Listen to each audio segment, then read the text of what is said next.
पंडित श्री रामनाथ शहर के बाहर अपनी पत्नी के साथ रहते थे। एक जब वो अपने विद्यार्थियों को पढ़ाने के लिए जा रहे थे तो उनकी पत्नी ने उनसे सवाल किया कि आज घर में खाना कैसे बनेगा, क्योंकि घर में केवल मात्र एक मुट्ठी चावल भर ही है। पंडित जी ने पत्नी की ओर एक नजर से देखा, फिर बिना किसी जवाब के वो घर से चल दिए। शाम को वो जब वापस लौट कर आए तो भोजन के समय थाली में कुछ उबले हुई चावल और पत्तियां देखी। ये देखकर उन्होंने अपनी पत्नी से कहा, भद्रे, ये स्वादिष्ट शाक जो है वो किस चीज से बना है? मैंने जब सुबह आपके जाते समय आपसे भोजन के विषय में पूछा था तो आपकी दृष्टि इमली के पेड़ की तरफ गई थी। मैंने उसी के पत्तों से यह शाक बनाया है। पंडित जी ने बड़ी निश्चितता के साथ कहा, अगर इमली के पत्तों का शाक इतना स्वादिष्ट होता है फिर तो हमें चिंता करने की कोई आवश्यकता ही नहीं है। अब तो हमें भोजन की कोई चिंता ही नहीं रही।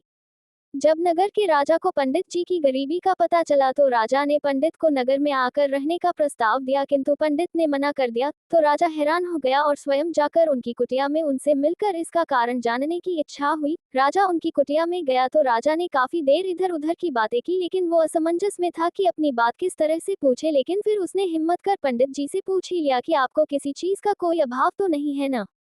पंडित जी हंसकर बोले, ये तो मेरी पत्नी ही जाने। इस पर राजा पत्नी की ओर आमुख हुए और उनसे वही सवाल किया तो पंडित जी की पत्नी ने जवाब दिया कि अभी मुझे किसी भी तरीके का अभाव नहीं है, क्योंकि मेरे पहनने के वस्त्र इतने नहीं फटे कि वो पहने न जा सकते, और पानी का मटका भी तनिक नहीं फूटा कि उसमें पानी नहीं आ सके, और इसके बाद मेरे हाथों की छुइया जब तक है मुझे किसी चीज का क्या अभाव हो सकता है। और फिर सीमित साधनों में भी संतोष की अनुभूति हो तो जीवन आनंदमय हो जाता है।